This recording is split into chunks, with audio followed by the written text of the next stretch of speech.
साथ रश्मि पांडे। इस बुलेटिन की शुरुआत करने से पहले नजर डालते हैं हेडलाइंस पर। औरंगाबाद से छत्तीसगढ़ अपने घर लौट रहे 16 प्रवासी मजदूरों की मालगाड़ी की चपेट में आने से मौत। मरने वालों में मजदूरों के बच्चे भी शामिल। प्रधानमंत्री मोदी ने औरंगाबाद रेल हादसे पर दुख जताया। दिल्ली के रोहिणी सेक्टर 20 में प्रशासन की बड़ी लापरवाही आई सामने। रविवार को आए तूफान में टूटकर सड़क पर गिरा पेड़ आज तक वहीं पड़ा। औरंगाबाद में एक दोस्त को बुलाकर ले गया युवक। देर रात दोस्त का शव लेकर पहुंचा घर। लाश परिजनों के सुपुर्द कर आरोपी हुआ फरार। पुलिस जांच में जुटी। गाजियाबाद के गोविंदपुरम में जे ब्लॉक की मार्केट में बने आईसीआईसीआई बैंक के एटीएम में घुसा सांप। काफी मशक्कत के बाद मौजूद लोगों की मदद से सांप को एटीएम से बाहर निकाला गया। और अब खबरें विस्तार से। राजधानी दिल्ली के रोहिणी सेक्टर 20 में प्रशासन की बड़ी लापरवाही सामने आई है, जहां विगत रविवार को दिल्ली में आए तूफान में एक पेड़ टूटकर गिर गया, जिसे अभी तक हटाया नहीं गया है। बीच सड़क पर गिरा ये पेड़ किसी बड़े हादसे को दावत दे रहा है। विगत रविवार को दिल्ली में धूल भरी आंधी आई और इस तूफान में रोहिणी सेक्टर 20 स्थित मूनलाइट अपार्टमेंट के पास खड़ा एक बड़ा सा पेड़ बीच सड़क पर गिर गया। आज तकरीबन एक सप्ताह होने वाला है, लेकिन बावजूद इसके बीच सड़क पर गिरे इस पेड़ को अभी तक किसी ने नहीं हटाया। आप इसे प्रशासन की लापरवाही कहें या फिर उसका लचर व्यवस्था। स्थानीय लोगों के अनुसार संबंधित विभाग को इसकी शिकायत कर दी गई है, लेकिन अभी तक कोई कार्रवाई होती नजर नहीं आई। ये संडे को गिरा था, जिसकी शिकायत भी कर रखी, अब तक कुछ नहीं हुई। हमने लकड़ी खुद काटी है, रोड सारा गिरा हुआ था वहाँ तक। शिकायत की कितना दिन हो गया? लगभग संडे को ही करती थी, उसी दिन कर रही थी। हाँ जी, संडे के आसपास गिरा हुआ है और हाँ, तो कोई भी कार्रवाई नहीं है। पूरा रोड गिरा हुआ था, बड़ी परेशानी होती है अब निकलने में। सोसाइटी साथ एक्सीडेंट की दिक्कत भी है, गाड़ी तेज निकलती है, इसकी वजह से दिखता नहीं उस तरफ। फारुखाबाद में दोस्त को बुलाकर ले गया युवक। देर रात उसी दोस्त की लाश को लेकर लाश परिजनों के सुपुर्द कर आरोपी फरार हो गया। फिलहाल इस मामले में मृतक के परिजनों ने हत्या का आरोप लगाया है, जिसके बाद पुलिस को सूचना दी गई। पुलिस ने आरोपी के घर दबिश दी, लेकिन आरोपी पुलिस के हत्थे नहीं चढ़ा। एसपी ने बताया है कि मामले की जांच की जा रही है। युवक की हत्या का मुकदमा दर्ज कर कार्रवाई शुरू कर दी गई है। कंपिल थाना क्षेत्र के नंदे नगला गांव में एक 25 वर्षीय युवक रमेश यादव की हत्या की घटना हुई है। इसमें गांव के रहने वाले संजू और उनके साथियों ने शाम को ले जाकर के एक दूर गांव से बाहर शराब पिलाई और पिलाने के बाद आरोप ये लगाया गया है कि शराब पिलाने के बाद उन्होंने उसके साथ मारपीट की और सवेरे 3:30 बजे के आसपास लाकर घर पर उसे छोड़ दिया। जहां पर कि घायल अवस्था में घर पर पहुंचा था वो, और थोड़ी ही देर के बाद उसकी मौत हो गई। झांसी जिले में कोरोना के अब तक 18 मामले सामने आ चुके हैं। एक कोरोना संक्रमित मरीज की 2 दिन पहले ही मौत हो चुकी है और 3 की जांच रिपोर्ट नेगेटिव आई है। वर्तमान में 14 लोग कोरोना से संक्रमित हैं, जिनका इलाज मेडिकल कॉलेज के आइसोलेशन वार्ड में चल रहा है। झांसी के जिलाधिकारी आंध्रा वामसी के मुताबिक 104 लोगों के सैंपल परीक्षण में 3 नए पॉजिटिव केस सामने आए हैं, जिनमें 2 कांस्टेबल हैं। वहीं जलालपुरा निवासी कल्याण सिंह को बुधवार को जख्मी होने पर मेडिकल कॉलेज में इलाज के लिए भर्ती कराया गया, जिसके सैंपल परीक्षण में कोरोना की पुष्टि हुई। इसके बाद झांसी में जलालपुरा गांव को दूसरा हॉटस्पॉट घोषित किया गया है। पॉजिटिव केसों में 2 कांस्टेबल भी शामिल हैं।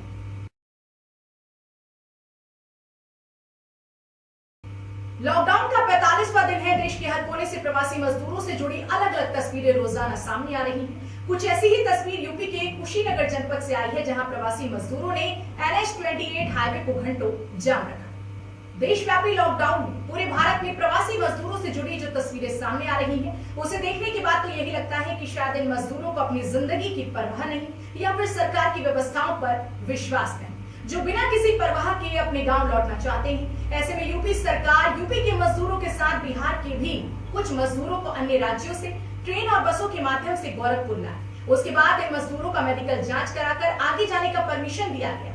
बिहार के 80 प्रवासी मजदूर पैदल निकल पड़े। पैदल चलते चलते जब ये कुशीनगर के हाटा कोतवाली पहुंचे, तो कुछ समाज सेवियों ने इन्हें भोजन करवाकर प्रशासन की मदद से इन्हें 3 ट्रकों पर बैठाकर आगे रवाना कर दिया। लेकिन ट्रक चालक ने इनसे किराए की मांग की। जब किराया ना होने की बात मजदूरों ने कही, तो ट्रक चालक ने मजदूरों को मारपीट कर ट्रक से उतार दिया और आगे चलता रहा, जिसके बाद मजदूरों का गुस्सा फूट पड़ा और मजदूरों ने हाईवे को जाम कर दिया। घंटों हाईवे जाम की सूचना के बाद प्रशासन के हाथ पांव फूल गए, जिसके बाद तुरंत हाटा के एसडीएम प्रमोद तिवारी ने मौके पर पहुंचकर प्रवासी मजदूरों की पीड़ा को सुना और हाईवे खोलने की बात कही, लेकिन प्रवासी मजदूर अपनी बात पर अड़े रहे। जब एसडीएम ने उन्हें आगे भेजने की बात कही, तब जाकर के इन प्रवासी मजदूरों ने हाईवे खोला और वो पीछे हटे।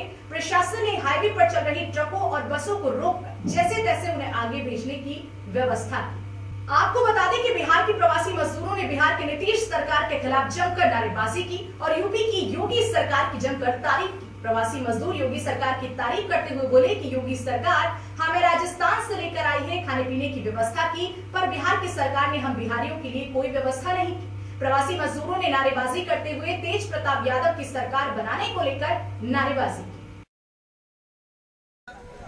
कहाँ से आ रहे हैं? राजस्थान से आ रहा हूँ जी, अलवर जी। कहाँ जाना है? हमको जाना है मुजफ्फरपुर जिला।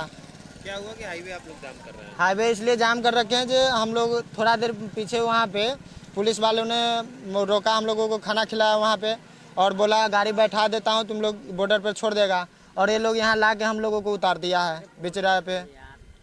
हम बिहार सरकार को ये संदेश देना चाहते हैं, बिहार सरकार हमको कोई सुविधा नहीं दिया, ना तो राशन दिया, ना तो बैंक में, ना तो एटीएम में पैसा दिया, कुछ नहीं दिया। और योगी सरकार जो था वो योगी सरकार हमको बस दिया, वो हापुड़ से बस दिया। हम लोग वहाँ से चल के आए यहाँ हाटा में, तब उसके बाद पैदल चल रहे थे, तब प्रशासन हमको बैठा के खाना खिलाया।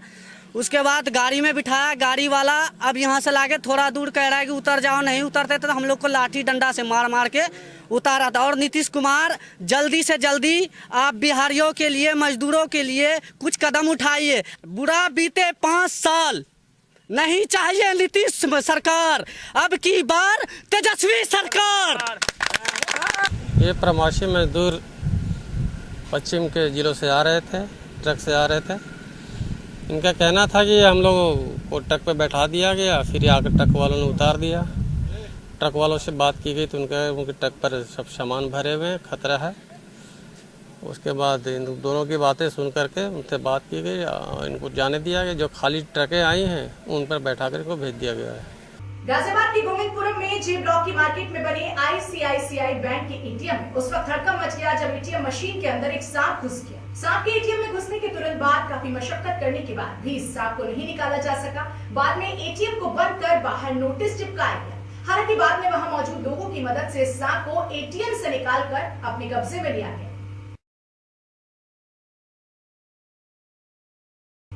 लॉकडाउन की वजह से मुंबई, नवी मुंबई में फंसे हुए दूसरे राज्य के मजदूरों को उनके गांव भेजने की प्रक्रिया शुरू हो चुकी है। पनवेल, नवी मुंबई और रायगढ़ में फंसे हुए करीब 1200 मजदूरों को विशेष ट्रेन से मध्य प्रदेश भेजा गया। सभी मजदूरों को ट्रेन में बिठाकर के पहले ट्रेन का निर्जतुकीकरण किया गया। साथ ही मजदूरों का फिटनेस टेस्ट भी कराया गया और उन्हें रवाना करने के साथ ही उनको खाना और पानी की पार्सल सुविधा दी गई। इस पूरे मामले में कोकण विभागीय आयुक्त शिवाजी गौड़ एवं रायगढ़ जिलाधिकारी निधि चौधरी ने व्यक्तिगत रूप से ध्यान देकर सभी मजदूरों को अपने राज्यों में पहुंचाया।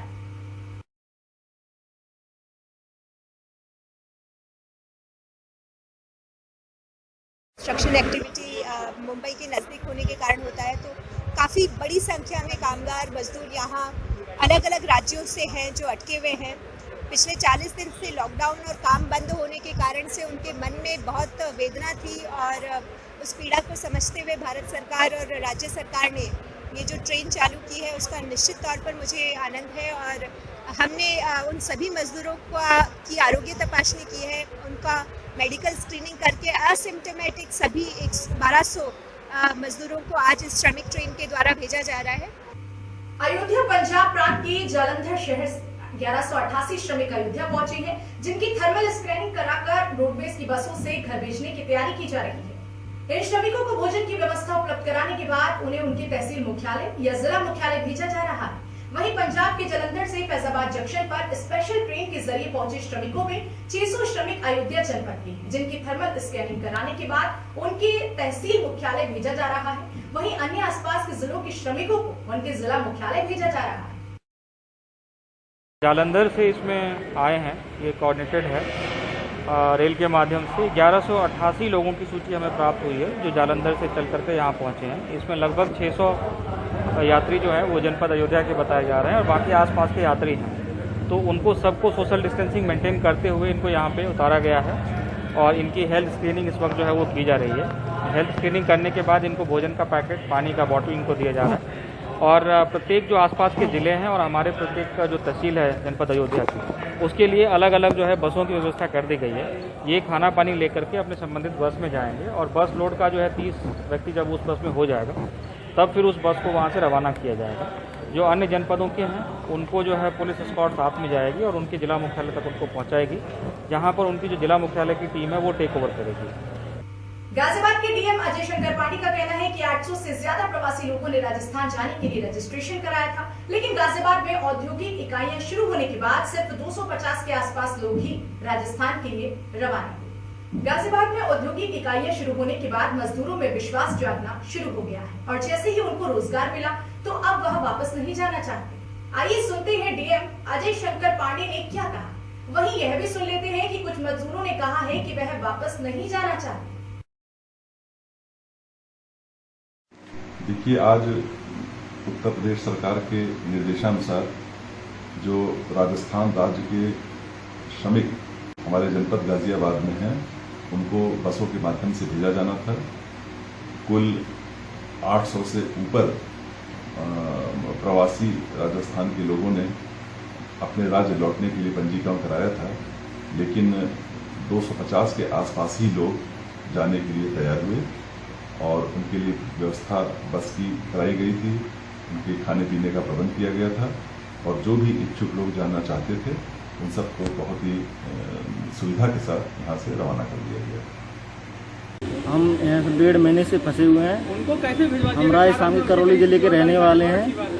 हमको पता पड़ा कि कविनगर रामलीला ग्राउंड से कुछ बसें जा रही हैं, लेकिन हम यहाँ पर काम चालू हो गया है, हम इसलिए नहीं जाना चाहते। मेरा नाम बबली राम मीणा है, मैं अलवर का रहने वाला हूँ। मैं यहाँ पर गाजियाबाद में लॉकडाउन की वजह से फंसा हुआ था और मैं प्रशासन ने बस का प्रबंध किया है हमारे लिए। मैं इसलिए प्रशासन, पुलिस प्रशासन एंड मंत्री को धन्यवाद देता हूँ। मेरा नाम बनय सिंह है। गाजियाबाद में हम रह रहे थे, यहाँ पर लॉकडाउन लग गया 2020 में 22 तारीख को, इसलिए हम गांव को जाना चाह रहे हैं। हमें रामलीला ग्राउंड पे सूचना मिली थी, गाड़ी जा रही थी। अब इसके बाद हम यहीं रहेंगे, काम चालू हो गए हमारा। इस बुलेटिन में फिलहाल इतना ही। आप बने रहिए हमारे साथ और देखते रहिए देश दुनिया की तमाम बड़ी खबरें।